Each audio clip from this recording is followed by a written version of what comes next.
Hello, everybody. Anna Sabramowitz here. Thank you so much for joining me. Now, this is an interview with one of my favorite people, Kimberly Go. She is part of the Interactive Storytelling Accelerator. And today, the goal is to really dig into her journey, why she's gone all in, and she's like interactive storyteller to the max, right? This is a part of her title now. I wanted to explore that with her. And also, what it took to actually craft an interactive story and, as far as I'm concerned, leave a serious digital legacy.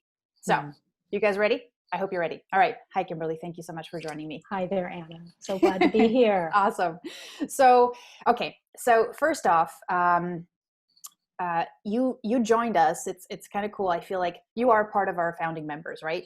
Mm-hmm. So when we launched the full-on group coaching back in January, you were like jumped in. You said, "Yeah, I'm in." You were part of the few people that started this community with us. So I feel like this is like a perfect time for us to talk because you've launched your interactive story and everything's kind of culminated to this launch, which is wonderful. Now, tell us a little bit about yourself, how you came, how you came to this point before you joined the Interactive Storytelling Accelerator. What was life like, and your background? Yeah. Okay. So, my background officially is in computer science and consulting. And I have been in the learning development training area for probably the last 10 years or so. I did a whole bunch of different things prior to that, but, ended up in this. And I mean, I love this industry. It's a good place for me to be. And I've been doing freelance work for the last year and a half. So as I started that journey, which was, that's a big leap, going freelance. But as I made that leap, I happened to land a really wonderful client that was EmC Leaders, who is still my client today. And it was a great experience. So I actually had a very good experience with my e-learning development because we were taking her 3-day workshop to an online format, and it was fun. It was like I was her partner, so I wasn't being an order taker. As I know a lot of people in industry talk about, I don't want to be an order taker, but I follow a lot of people in social media, a lot of people who are L&D veterans or freelancers, and I saw a lot of discussion about I'm being asked to convert PowerPoint slides all day. I am being asked to be the jack of all trades, including graphic design work. I have to do everything from needs analysis all the way to the coding part, and it's I heard a lot of fear actually in the e-learning industry. What's going to happen, because there's a lot of cutbacks. L&D is one of the first things to go. I'm a freelancer. I've got to work twice as hard to keep up. I mean, this is the discussion I'm watching. So I'm thinking to myself, what happens when my current client, who's great, when she goes away, when this project's done, who's my next client going to be, and what's it going to be like? And that made me worried. So that was kind of, so it wasn't like I was having a bad experience, but I knew bad experiences were very possible. And that kind of struck some fear into my heart. So that was kind of where I was at before I, encountered the ISA course. Cool. All right. So, all right. So when you started with us, it was, it was bare bones, right? We were just jumping in, but as far as you getting started with the interactive story, tell me a little bit about that process, pitching this to your client, because I know nobody wakes up and says, I want an interactive story today. Right. So how did that get started? How did you get that going? Yeah. So, I mean, I joined in January with ISA, and here it was probably about June. My current work with her, that big move this to a online format thing was kind of winding down. We're getting to the end. She was thinking about, how am I going to market this? So she was talking to a digital marketing agency, which she's still, kind of going forward with them. And in the middle of that, here I am in this class learning how to create interactive stories. And it just dawned on me, what if I could convince her that this would be a good thing for her digital marketing strategy? So I kind of, I threw a few things together. I actually had, just had done a very small scenario, just like a 1-scene scenario for her, just tested it out. And that's actually in her course. And she loved that. So we were getting good feedback from folks on that. And I'm like, well, I might as well just try and pitch it. So one day I just was like, hey, got an idea. what if we did, and I just kind of like threw the idea of what an interactive story was and just kind of gave her a taste of it. And, you know, the thing that I really love about my client is that she's very open to innovative new things. I mean, that's the kind of person she is. And she's a CEO, and she's just like, let's do that. That sounds great. And I'm like, I couldn't actually, when I got that email, I can't believe she said yes to that. That was really incredible. So then of course I'm like, you guys, she said yes, like, what do I do next? And it wasn't like I didn't know what to do, because we had spent the last, you know, whatever, 6 months talking about what to do. You guys had outlined for us, you know, you do the practitioner interviews first, and then you do the beat sheet, and then you do, you know, it's like I had a methodology already kind of laid out for me. So I did know what I was supposed to do. And then it was just a matter of actually doing it. But I think it's one thing to go from theory, and then when you're in practice, it's scary. Like making that first practitioner interview thing happen was kind of a little nerve-wracking, but you know, I'm better at it now. Absolutely, because you've had, and what I thought was really cool is, you know, definitely. And I gotta tell you guys, like, Kimberly didn't miss any sessions. Like, I feel like we've hung out before. I think this is one-on-one, but she's there. And like you said, you can learn everything theoretically, but until that first project hits, and all of a sudden it's like, it's the, you know, road to the tires to the road, all that stuff. So it's got to hit. So for me, what was really cool is having you apply and then come back with your insight and your context, because I feel that made the entire group better, because you were thinking so much about, well, I know that this is your thing, so you're gonna try and scale it, and you're about the details. You're very detail oriented. So for me, that was really cool, because you were coming back with your own context and improving, in fact, our processes as far as I'm concerned. So that's excellent. Well, that's neat. Yeah. I'm glad about that.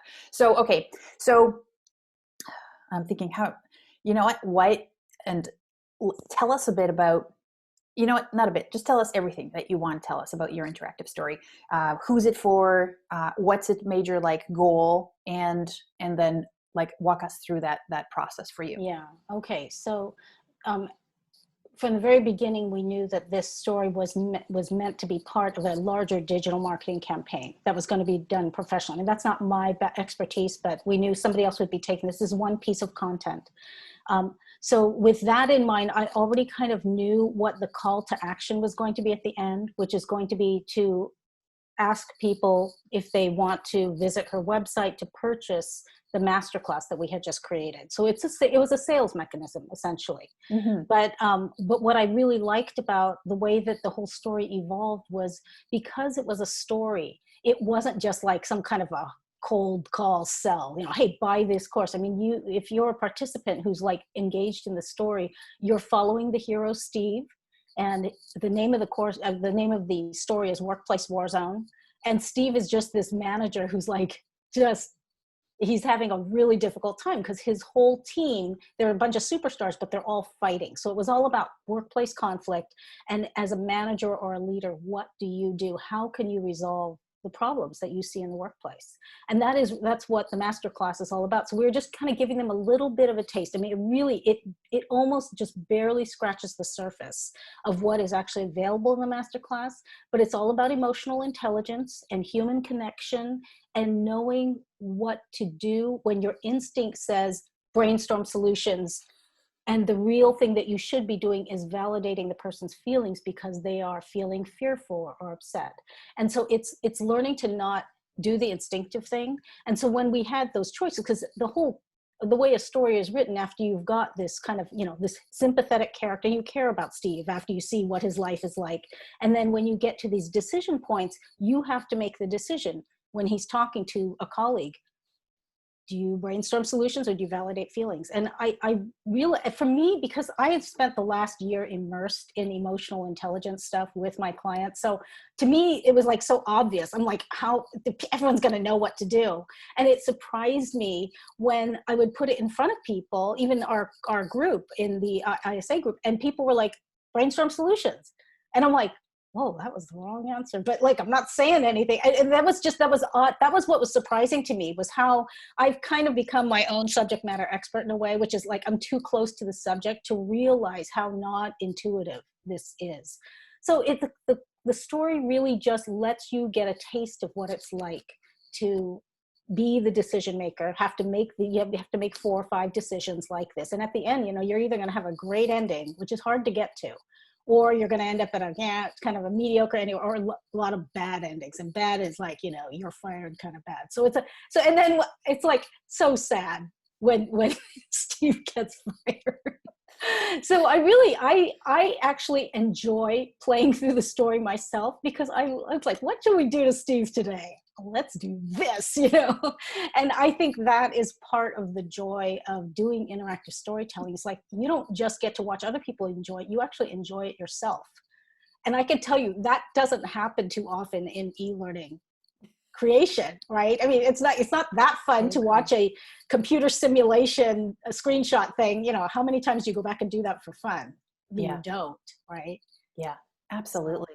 Yeah. And it's kind of funny because, I consider myself emotionally intelligent. And then I went through your interactive story, and I'm like, I'm just going to jump into this solutioning, brainstorming. And it's interesting because, like you said, you're close to the content, but you were able to actually talk to people who were practitioners who, and also you have a really solid subject matter expert. So you've got tons of resources. So those decisions were very credible. And I think that's what makes, after you get into the story and the why of you should even care about these decisions, how really acts for a novice, how absolutely compelling they are, and how many of us messed up and continue to do so. So right. It's a great learning experience. Yeah. So I think what's really unique here is that, we're taking people who are maybe not aware that there's a way to approach things differently, and moving them from that completely unaware, cold state, and then moving them towards a place where they might be open and maybe have a little taste of like what life could be if they just maybe took some action and maybe learned a couple of new skills. I think that's brilliant. That's brilliant. And it's one of the things I think is solid too. You said that this is a part of a larger campaign, right? It's a marketing campaign. So this could work both in interior campaigns, right? Inside organizations, and exterior, like your client is doing. So the opportunities, I think, are endless. Yeah. That's right. And marketing is so underused, right? For learning. God, people don't get it. Yeah. You got a lot of work to do, Kimberly. Yeah.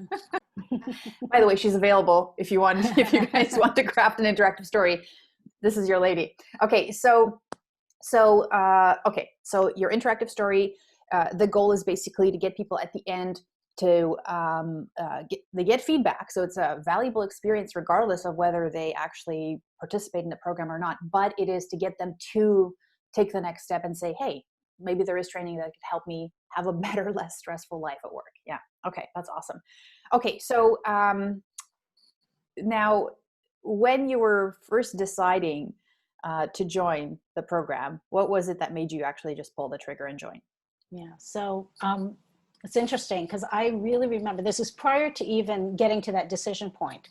I was just one of the many people that was connected with you on LinkedIn, and your live, what do you do? Just live videos on LinkedIn, right? Where your face shows up and you're talking. And that I was like watching those. So that was kind of my only interaction with you, is just, hey, I want to just check out what Anna is talking about today. So I was just kind of tuning into those pre-recorded videos for me. And then I took a vacation. I'd actually taken a trip out to visit my daughter in the Midwest where she was going to college. And, I'd taken her shopping or something. So we're in this shoe store, in a DSW shoe store. And she's out there shopping for whatever. And I'm sitting down next to the boot display. And I'm sitting there and I've got nothing else to do, right? So I'm watching Anna's videos. And I remember that day I sort of binge watched like maybe 5 or 6 of your videos. And I'm like, God, this woman, she totally is exciting. She's got so much to say and I'm learning a lot. And up to that point, it had kind of been, I want to say, almost technical knowledge about stories and what they're for and all that sort of stuff. And then there was this one video that you did where you're like, hey guys, I'm going to talk to you about what my life was really like before I started doing interactive storytelling. And you told this story about, joining this company that was a very, like they said they were innovative and you were real excited about it. And you got in there and you started working and you realized they weren't innovative. In fact, they were just like clamping down on your creativity and your innovative ideas, and you're trying to bring new ideas to the table. And it's the e-learning group, that group that was doing development, that was saying, we don't do things that way. Take a hike. And here I'm listening to this, and that you were very vulnerable when you told that story. And I remember I'm sitting next to the boots and I'm thinking to myself, oh my gosh, this could be me. Like, I just started my freelance thing, and yeah, I've got a great client, but like the next client might look great. And I could end up in this situation where I'm totally being stifled. And it's like it conveyed a feeling of being trapped. And I remember that was when I said, I need to find out more about what she's talking about. Because obviously you're not in that situation anymore. What did you do to get out of that? And I'm trying to avoid it. That was my thinking. So I think I went into the e-learning secrets thing, or whatever it was that you had online, went through the masterclass that you had there. And then in the middle of all that, you're like, you guys were starting this new thing up in January.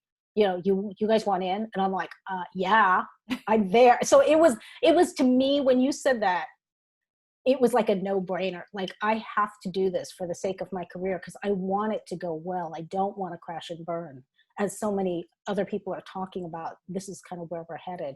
So that was the reason I joined. And I remember once I got in, it was like, I think I've missed maybe 2 sessions of the library the whole time, because it became so valuable to me to actually have to hear what you guys had to say and what the whole group had to say. That was, I felt like I was in graduate school, actually. Like, this was my opportunity to experience what it's like to be in a graduate school cohort, and to have real coaching and real mentoring and real peer feedback that's meaningful about a field I'm interested in. And that was really unique for me. Cool. Yeah. Well, yeah, I didn't know that. I mean, you mentioned something about the story, but I didn't know it was like, one, you must hate shopping if you wanted to actually watch it. I was done. This was my daughter's shopping thing. This wasn't for me. So I had Totally a lot of time on my hands. But yeah, but it's true. I really remember that day. I can picture where I was, and that was a really big moment for me to decide that that you were somebody worth listening to. And it was because you told that story. So, already I was affected by the power of stories, right? Yeah, it worked. Yes. Yeah, it did. I know, it worked. Okay, so when we first started and you started, building your own, we started, right?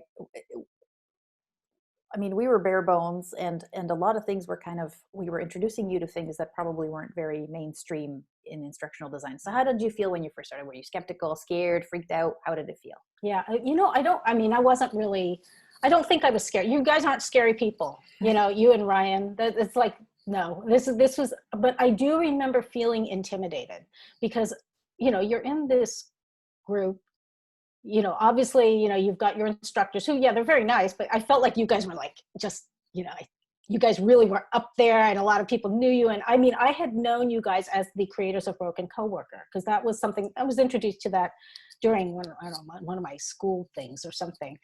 Someone had said, check out this interactive story. And so I knew of you guys before I knew that was you. Like, I did not realize that you were the actors in Broken Coworker until I was in your class, literally. And suddenly you're saying something about that was me with a wig. And I'm like, what? You were Emma? What? Ryan was Tim? It didn't make sense to me. And then suddenly it dawned on me, oh yeah, of course. So there was this, like, and we were, at that time, none of us had our mics on either. So it was like this, we were in the chat box, and I'm like, do I say something now? Like, what do you say? I feel like I know nothing. So I was in that beginner mind stage, but all of us were. And I think that's something that I really like about this group, is that there's not a lot of people in there. There's no one in there who's showing off. People are just there to learn and to help each other. And so it was, as time went on, we got to know each other better, and it took some of that fear down. And eventually, you kind of unmuted our mics and we're like talking to each other. I'm like, oh, there's like other people out there, that are live and we can chat. And then it became more just like a fun place to be, with my other interactive storytelling buddies. Right. So this is like my group, right? Who I like to hang out with. Totally. It is a group, right? Yeah. It's fantastic, especially just because you, when you're working as a solo developer, it's solo work, right? It I is. mean, Yes. you work with other people, but here it's like-minded people are important. Yeah. Yeah. Yeah. And I think that's especially true today, just because we're even more isolated than we used to be. And I mean, I was already doing virtual work, like on anyways. So it was already pretty solo, but I did have other places I could go to hang out. And it's like, no, there's not a lot of options. So, these kinds of groups are even more important, I think, just to have a place that you can really focus on something. But what I like about it is that this was not, it wasn't a nameless, faceless community. There were real people here. We kind of got to know each other, but it was very focused in a way. We're not just talking about, I don't know, the weather. It was like we were all in there because we want to learn the craft of storytelling. And that was what made that so unique for me, because I belong to other organizations like, ATD Orange County, and people are there, but they're from all different areas of training and development. And here it's like we are not only people who are maybe e-learning specialists, but we're particularly interested in interactive storytelling, which is a very small, specialty in a sense. Mm-hmm. But that laser-like focus is what makes it fun for me. Right. You thrive in it. I can tell. I do. Yeah, actually. I do thrive in it. So as far as thinking about all the things and the steps that we learned and the process, what surprised you the most about ISA? Let's see. Well, two things surprised me. One is that you guys were willing to share as much as you did. I mean, I remember you saying, we're going to basically give you the code for Broken Coworker. And I'm like, whoa, I can't believe anyone would ever give something like that away. But it wasn't just that. I mean, you shared really all of your methodology, just all of the pieces. And so it became a very systematic approach. And I wasn't expecting that much, honestly, because I've never been in a class where they've shared that much stuff. And so there was that piece. And I think the other thing that just surprised me was the fact that I didn't understand, I hadn't realized that practitioner interviews were such a foundation part of the story. Because to me, it's like, I don't know, when you're in school or something, it says, create a story. I mean, when you do, you just sort of come up with something out of your head. So the fact that it was grounded in reality from your client base, from the practitioners and what it is that they do on the job, that was the missing link in a sense for me, to understand where the ideas come from and why the stories are compelling. And then, the crafting of the story itself was another piece. And I'd say that was the other third surprise to me, because I mean, I'm familiar with Storyline 360. I've been working, that was pretty much my tool of choice, but I had never seen it used the way that it's being used in ISA. This was really unique. And it takes advantage of all the power of Storyline 360, but it does not go into this state of overwhelm where you need to know every tricky thing that you can do with layers and triggers. And I mean, you can know about those things and it's important to know, but you don't need to know it to the nth degree. You need to know enough to be able to tell the story. So the story was the more important piece as opposed to the technology. And that surprised me because I did not realize that Storyline 360 could do things like this. Cool. Yeah. Yeah, I love that. And thank you. Those are actually, they're like a big compliment. Yeah. So from basically looking back, and I think you already talked about this a little bit, but as far as like your big takeaway and some of the skills that maybe you're thinking, I know this is kind of going off script, but what's a skill or what's a tool that you really enjoyed and you find maybe the most beneficial for you? You mean of the different methodology pieces that you've given us, or like something? Let me think. Yeah. I'd have to say it's the Marvel method. We talk about the Marvel method all the time in our class, but just that idea that you use illustrations in a sense, either the illustrator, or in our case, it's like just pictures that we use kind of in our rough draft versions of the story, but that you use those illustrations to actually do the creative work, so that you're not writing a lot of text. You're just using the illustrations to tell the story. And then you just have these small, like a comic book. And that, I think, the fact that it tied in so closely to the way that comic books are written, and other kind of interactive digital media that you see today that's popular, movies even, the way that those other forms of media inform what we do was really powerful for me. And so when I got to that place where it's like, okay, now it's time to start the Marvel method. Here I go. And I was surprised that it worked. When I started, it's like, it's one thing, Ryan's there. Yeah, this is what you do and this works for me. And I'm like, well, yeah, it works for you, Ryan, because, you're Ryan. So like, it seems like everything works for you. But then when I started doing it, I was like, I don't know, an hour sped by. I had spent, an hour on the internet looking for the right images, and I found some. And that surprised me that, I was able to utilize the Marvel method and then come up with a real authentic story. Now, it wasn't beautifully illustrated. It was kind of like, it's the equivalent of, stick figures, right? But when it was done, it was enough for me to communicate to the professional illustrator that I hired, and she was able to create beautiful illustrations from the chicken scratch. And it proved to me that this can work. That I remembered, like that when she sent me the final drafts of the illustrations and I plugged them in to replace the old chicken scratch pictures, and I was surprised. I'm like, oh my gosh, this is beautiful. So the beauty of the process surprised me. And that came from the Marvel method. And it's interesting, because I've been sharing your interactive story with anybody who will be able to check it out, because so few, what I got to say is that so few of real client projects are actually out there. And half of this stuff is like these half-finished demos that, don't really tell a story or don't really communicate fully. So the fact that it's a real project for a real client. So when you guys are going to Workplace Warzone, when you're looking at this project, it's not just an awesome portfolio piece for Kimberly.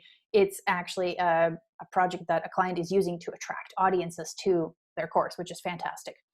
But one of the things that I think is so telling is that even when you talk about the Marvel method, you said, how the visuals influence what you write, and then the visuals do a lot of that talking for you. And that's one of the things that a lot of people were really picking up on, is how all of a sudden you're not telling, they're telling that story inside their heads, because their eyes are translating those visuals into a narrative inside. So you guys got to check it out, because you can say you hire a professional illustrator, but to be honest, I've seen professionally illustrated stuff that sucks. And there's some circulating out there in our L&D world. It looks good, but it's not really taking advantage of the fact that there is a deeper connection with when you have the visuals and the language support itself, and now that all taken through a story. So it was funny because when we introduced it, you were like on that, you were like, yeah, doing it, right? It was so cool because you picked it up so quickly, and then you were like, this is it. I felt it. Like when you showed up at your sessions, and you still say, you're like, the Marvel method, this is it. This is like the next level. And I love that. That's awesome. Now, tell me a little bit about, when you're, one of the things you said, I love this, practitioner interviews. And guys, I didn't tell her to say any of that, but I think this is important, that, the things are rooted in reality, right? Now, when you were interviewing the people for your interactive story, how did you feel about that? Were you like, what are they going to get? Like, were you freaked out about the process? Because we have a process and we have some interview questions that are like not very common. I think people didn't even know. So tell me a little bit about that. Okay, so my first reaction, this is after you sent us the interview questions. I'm looking at these like, there's no way I'm going to get the right information by asking these questions. Because it was so not like a needs analysis questionnaire. It was very unlike it. And you know, I'm like, I don't know how this is gonna work, but whatever, you know, Anna says to try it, so I'm gonna try it. So I did. And, you know, and then I had 3 practitioner interviews to do. And the first one, of course, I'm nervous, right? And the other lady's probably nervous. And so I don't know how well it went, but the good thing is because it's recorded, you don't really need to worry about like taking notes or anything like that. And then it was valuable because and then of course, as I went along and did those questions again with the next person and the next person, I got better at it. And I think that put the other people at ease. I became better at listening. So it was a little bit like, you know, I don't know, when I took a journalism class once and we talked about, you know, how to do an interview, it used some of those skills that I have not used for a long time, which is really allowing the other person to talk, to share their story, and it's not like I'm trying to figure out, you know, what's the ROI on this project or any of that sort of stuff. I was really genuinely trying to listen to their experience. So it made me a better listener. And then what happened is that I think I was kind of in a unique position because I was already fairly familiar with the subject matter. It wasn't like I was a practitioner, but I wasn't exactly a novice either. So I was able to fill in some of the gaps to what they were saying, but they provided the language. And that was very important. I had spent all my time with the CEO and she's telling me in like the way that she talks about things. When I talked to the practitioners, they talked in a very, very different way and their outlook was really different. So I gained so much insight from them about what it's actually like to be an EMC practitioner. That's what she calls it, the emotional connection practitioner.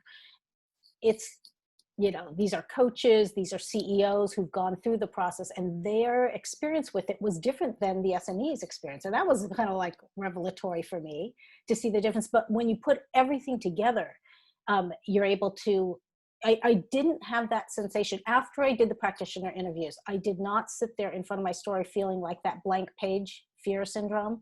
I have zero idea what to do. I'm like, I kind of have I almost had too many ideas. In fact, I know I had too many ideas because my first one had, I think, 7 or 8 decision points. Yeah. And I remember like running that by you guys and Ryan saying, you know, you probably can cut a few of these. I'm like, yeah, because this is going to be, I don't know, 20 minutes long. That's not a good thing. And so so then I put on my editor hat. And I left a lot on the cutting room floor. And in the end, there were really only went from maybe 8 decisions to 4 decisions that were real serious decisions. And then one that's like a fun decision at the very beginning that is just kind of in there to help people get oriented to the fact that they are going to be making decisions and, you know, kind of how the interface worked. But there was a lot of, you know, people like to throw out words like synergy and integration and iteration. Those are like buzzwords these days. Yes. But those are practical things that happen when you're creating a story. There is real synergy when you are working with practitioners and then you're working with a review group or whatever it is.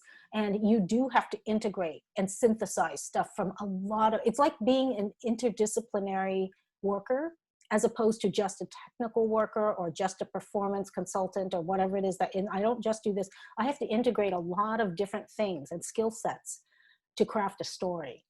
Mm-hmm. But that's what makes it fun. You get to see the big picture as opposed to just this little, you know, being some small little blip on the screen.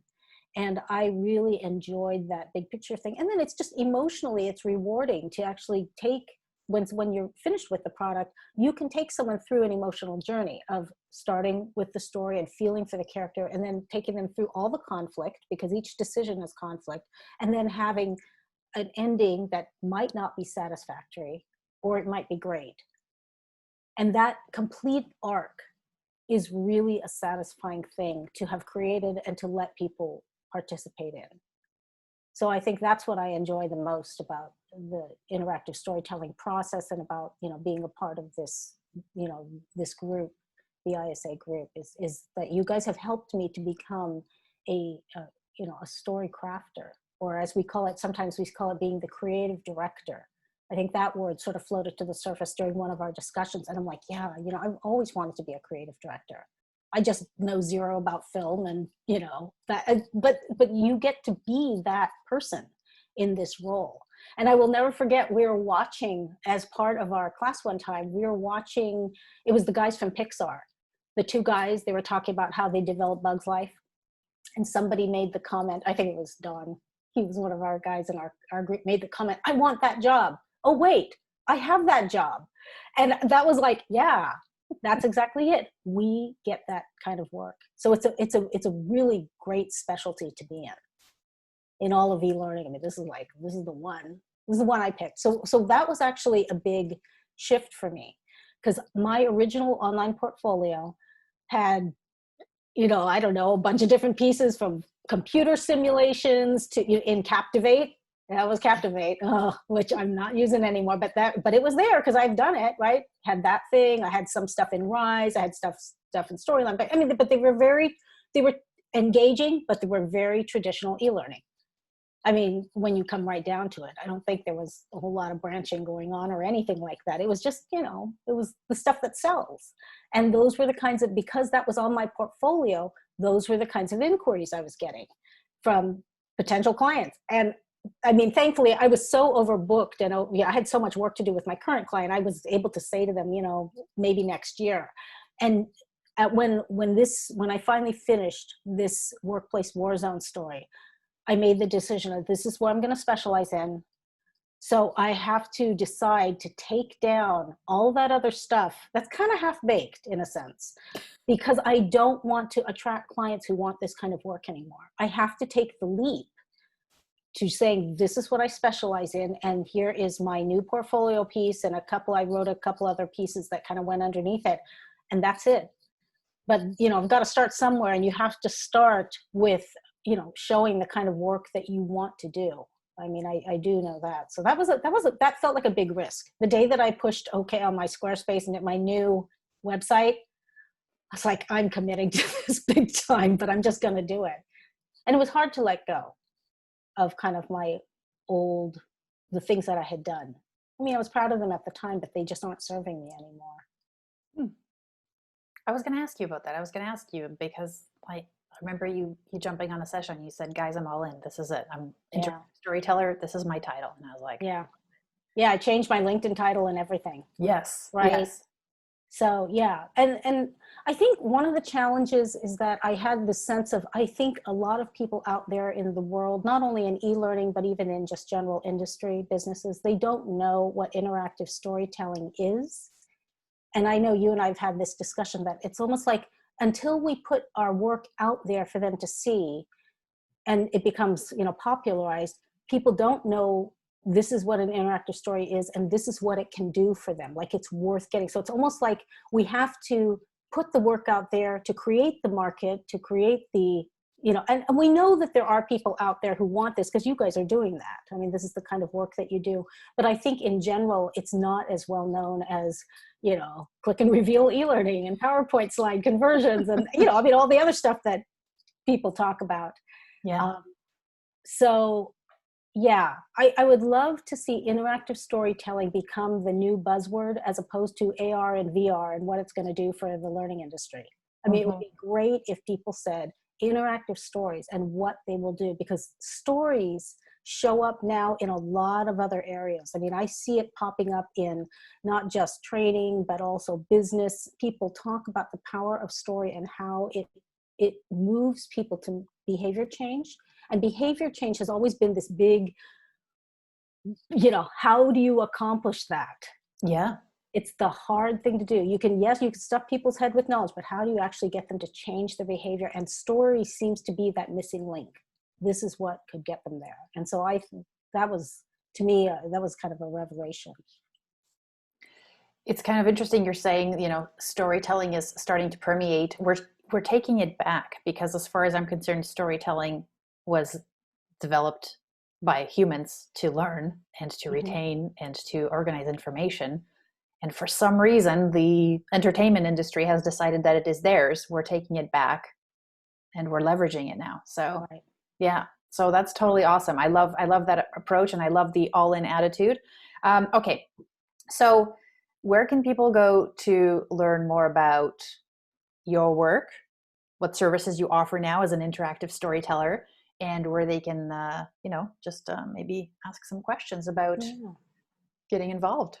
All right. Well, I think the easiest thing to do is just go to my website, which is called elearningbrain.com.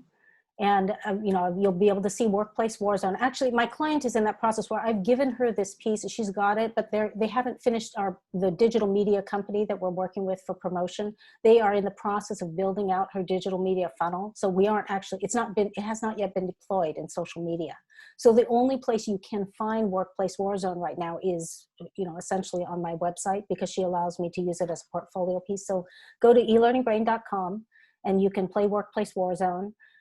Then, if you're and you can read, I also have an article that I've written called, I think it's something like 5 ways to achieve your goals with interactive stories. And that's just more to educate people in general, businesses maybe, about what stories can do for them. And I've got a few other things, on my website, and there's a contact form there. If it's a company that wants to contact me, that's probably the easiest way, is to just go directly through my website. But if you're a person who just wants to get in touch with me just to be in touch, then probably LinkedIn is the better thing. Just look me up on LinkedIn, Kimberly Go, and I'll connect with people there. That's fantastic. Yeah. I do have one more question for you. If for somebody who's starting the program and you have like advice for them now in retrospect, what would your advice be? Starting the ISA program, you mean? Yeah. Yeah. I think, well, first of all, I guess I would say, if you're a person who's on the fence and you're trying to decide, should I join this? Well, I think that one thing to do is, definitely go through the e-learning secrets. Just go to elearningsecrets.com, figure out if this is a good fit for you.